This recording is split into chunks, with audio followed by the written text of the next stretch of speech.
jezika u osnovnoj školi Čegar i tamo radim već 10 godina sa učenicima uzrasta od 1. do 8. razreda. Ne znam kakva su vaša sećanja na osnovnu školu. Meni je onako ostalo upečatljivo da smo morali da učimo napamet neke nepravilne glagole kod moje nastavnice engleskog. Znate ono, be, was, were, been, do, did, done, speak, spoke, spoken. Znači, beskrajno jedno učenje napamet, ponavljanje, neko diktiranje, zapisivanje i nakon toga reprodukcija. Ono što ja želim da moji učenici pamte nakon osnovne škole su neke malo drugačije stvari. Na jednom času engleskog jezika prošle godine bili smo na dnu okeana. Imali smo prilike da razgovaramo sa Fabijanom Kustom, koji je boravio na dubini od 20 metara u podvodnoj laboratoriji blizu Floride. On je bio tako ljubazan da nas je proveo kroz svoju laboratoriju, okrenuo ovako kameru, pokazao nam mesto gde istražuje. Nakon toga, ovde se menjaju slajdovi. Nakon toga išli smo malo južnije do Južnoafričke republike. I upoznali smo jednog malog pingvina, onog kao u crtanom filmu sa Duškom Duguškom. I sad se vi pitate otkud pingvini u Africi. To su pitali i moji đaci. A prošle godine smo imali priliku da razgovaramo sa Rachel.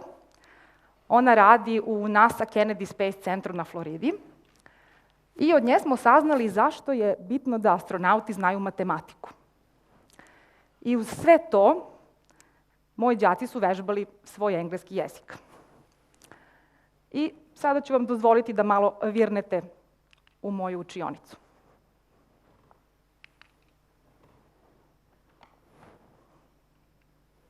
Zašto nije krenuo video?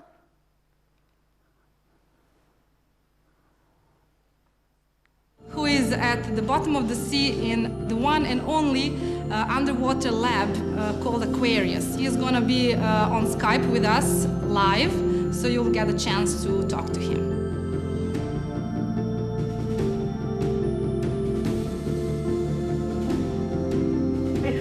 I see you! Fantastic! Welcome to the bottom of the sea in the world's only undersea marine laboratory, Aquarius. Sandkop is an important place in the conservation world as we take care of seabirds. Two of them are critically endangered, the African penguin and the Cape cormorant. The environment in the ocean is actually not in a good state. Za školu Čegar i grad Niš čulo se i u NASA-i kada su osnovci te škole direktno zaposlenima u NASA-i postavljali pitanja o letovima u kosmos i raketama na nesvakidašnjem času engleskog jezika na kome je putem Skype-a učestvovala i jedna američka škola. I sad svi želite da budete moji đaci, jel da? Ako uporedimo dostignuća, recimo evo u medicini, i dostignuća u obrazovanju, i uzmemo period od jedno 200 godina, vidjet ćemo da smo u medicini zaista napredovali. Od lečenja pijavicama do nekih operacija skalpelima, došli smo do lasera, došli smo do radiotalasa, dijagnostike raznim skenerima i sve to bezbolno i beskrvno. Ako uporedimo školu u 19. veku sa školom u 21. veku, ove moje učionice, moji đaci, vidimo da su i dalje u klupama, da i dalje koriste papir i olovku i da i dalje nema neke interakcije među njima. Nastavnik je taj koji stoji u čelu učionice, drži predavanje, učenici nešto zapisuju i onda on traži da oni to reprodukuju. Ako pitate jednog osnovca da vam da asocijaciju na internet i na računare, dobit ćete odgovore. Facebook, YouTube, igrice. Ako pitate nastavnike da li koriste računare i internet u nastavi, pa da, naravno, puštam PowerPoint prezentacije tokom časa. I šta se promenilo? Ovo je učionica kakvu bi ja voljela da imam. Da mogu za par minuta da ih rasporedim za drugačiji način rada, da im kažem ajmo sada rad u parovima, ajmo sada rad u malim grupama ili ajmo sada da vidimo koja je grupa spremna da nam predstavi svoju ideju ili prezentaciju. Načekat ću se ja vala dok dobijem jednu ovakvu učionicu, ali zašto je to bitno? I šta tu ja kao nastavnik sada mogu da uradim? Pa mogu da iz uloga jednog diktatora, onoga koji ima monopol nad znanjem, pređem u ulogu jednog organizatora ili mentora. Da im ponudim da rade projekte, da povežemo gradivo iz različitih predmeta. Eto, kao malo pre videli ste, učimo o pingvinima, o biologiji i u isto vreme vežbamo engleski. Učenici su na taj način samostalniji i odgovorniji i za uspeh i za neuspeh, i za one dvojke i za one petice. I kako sami kažu, takve stvari duže pamte. Naravno, ja, kao i moje kolege, imam dve stvari, dve opcije. Mogu da gunđam kako radimo u nekim lošim uslovima ili mogu da iskoristim to što imam. Moja škola ima internet u samo 2 učionice. Imamo nekih 10-ak polovnih računara i imamo od prošle godine jednu interaktivnu tablu. Naravno da se dešavaju stvari nepredviđene, tako da opet varijanta je ili da odustanem ili da nađem neko rešenje. Ovo što vidite je čas preko Skype-a sa jednom školom iz Pensilvanije koji sam održala u nastavničkoj kancelariji. Zašto? Pa učionica gde imamo internet, gde inače radimo takve stvari, je bila zauzeta u tom terminu kad smo mi imali zakazano skajpovanje i meni padne ideja, pa imamo internet vezu u nastavničkoj kancelariji, ona je u vreme časa prazna i ja povedem đake i tamo održim fantastičan čas. Druga opcija je da zamolim đake da ponesu svoje uređaje.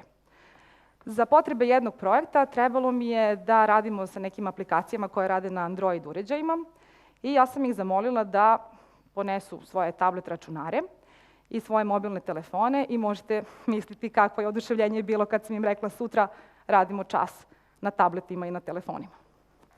Jedina stvar koju morate da pazite ako tako nešto organizujete u vašoj školi je da im odmah na početku kažete šta su vaša očekivanja i da im kažete za pola sata hoću da vidim linkove do svih interaktivnih postera koje ste pravili, jer naravno to su tinejdžeri.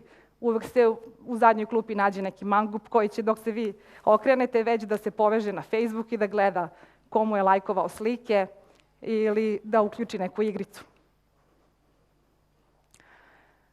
Kad smo već kod igrica, ne znam da li vi imate vremena da igrate igrice, ja kad želim da malo onako razbistrim mozak, uključim online šah pa tako odigram par partija i većinom izgubim, ali desi se da pobedim, ali su mi protivnici uzrasta od 10 godina.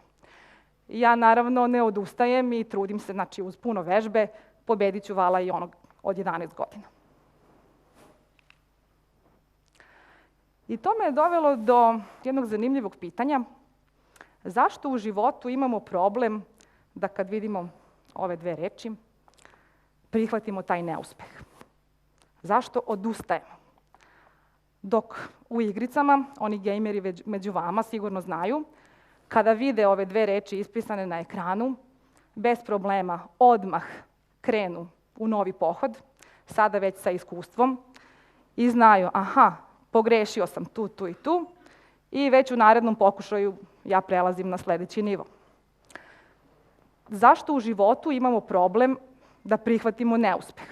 Ili ako razmislimo o mojim đacima, zašto oni, dobili na testu iz engleskog nepravilni glagoli, dobili neku dvojku, jedinicu, nezadovoljni, i prva reakcija im je, pa taj engleski, to je toliko teško, šta će mi ti nepravilni glagoli, ja to nikad neću savladati, meni to ne treba u životu. I odustaju. Ne znam da li ste znali da je Edison isprobao 6000 supstanci dok nije otkrio onu pravu koja je učinila da sijalica svetli na način na koji je on to želeo. Imao je preko 10.000 neuspjelih eksperimenata, dok na kraju nije došao do svog cilja.